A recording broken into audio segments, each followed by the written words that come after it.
irrelevant. This is just rambling and rambling and rambling. ChatGPT, sovereign citizen stuff. I'm not going to allow you to represent yourself. Is this a court of common law or admiralty law? Mr. Leffers, before you start, I gave you a lot of time last week, so I'm not going to give you very much time this week. So if you're planning on giving the court a history lesson in maritime law or self-governance or any of that, I'm not going to have that today, okay? This is case number 26819FY. Ms. Dull appears on behalf of the people. Mr. Leffers appears in the courtroom but refuses to enter the well. I do remember this from the last time we were here last week. The court had removed the attorney of record and indicated that it would have a new attorney appointed. Mr. Leffers, that has not happened yet. We're still waiting for an attorney to be appointed for you, just so you're aware of that.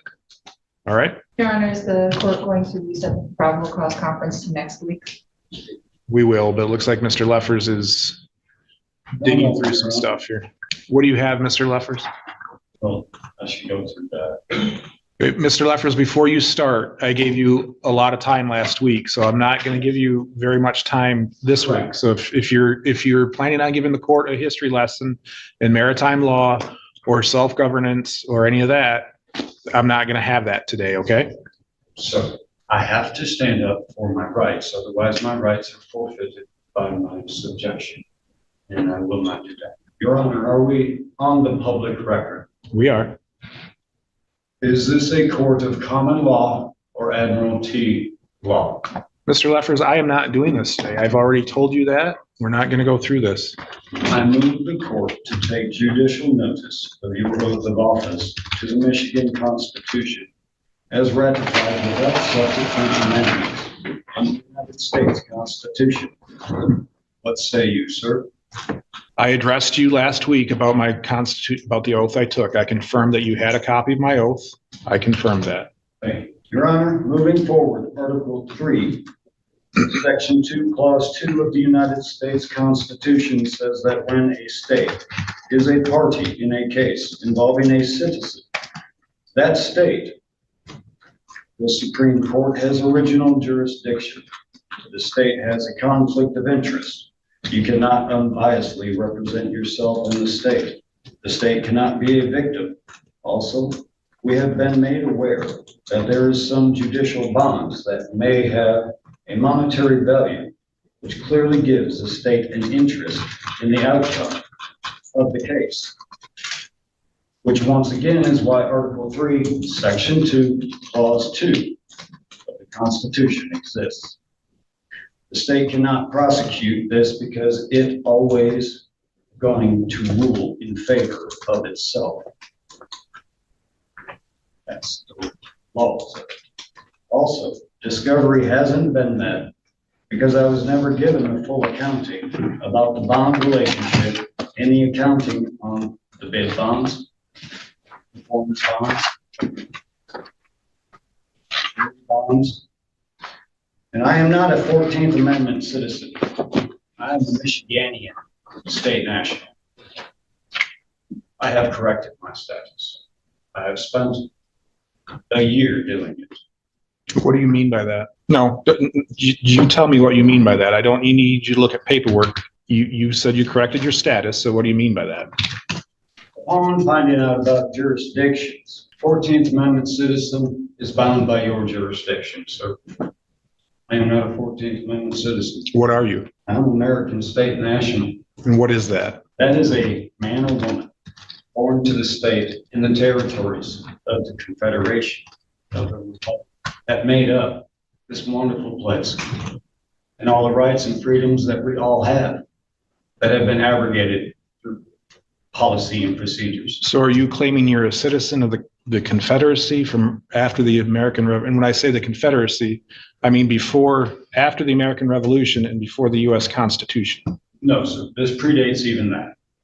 Okay. I am a living man that follows the Creator's law, the supreme law, the law of the land, which no policy or procedure can abrogate my rights or immunities. So then how are you relying on the Constitution to say that I don't have jurisdiction if you don't believe that you're subject to that? Yes. Supports it. In the First Amendment, we are one. This is my wife, Jelaine. She's been with me for 24 wonderful years.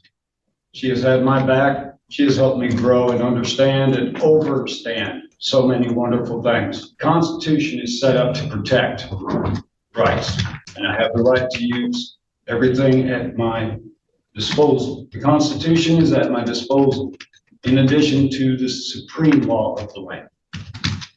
So is the Bill of Rights. Not to be in dishonor, How does the Michigan Constitution play against the US Constitution? the Michigan Constitution, as wonderful as it may be, is not the Constitution. The corruptness that went into it destroyed it. Though it may hold some lingering truth, if you change 10% of 100% of the story, you have deceived everyone that you tell that story to. They will never be able to defend themselves properly. They will never know how to manage themselves properly. If the truth was to be told, then the decision, the rightful will choice would fall on the people. And I am one of the people, which is why there's also another conflict of interest. The state cannot prosecute me because I am the people. So is my wife, and so are our children. So it's your belief that the state cannot prosecute criminal laws against its citizens. But if you were a citizen of Texas and violated a Michigan law, would the court then be able, or would the state of Michigan then be able to prosecute that person? State of Michigan, the Texas. No, hold on. It's Mr. Leffers is the one who has. Well, as I stated, We are one in our First state. Amendment right. Okay. Mr. Leffers is the one who's before the court. Mr. Leffers is the one who gets to speak on the record. That would be against my First Amendment right. Okay, I can see how this is going to go. So, Mr. Leffers, you are not releasing any rights that you have.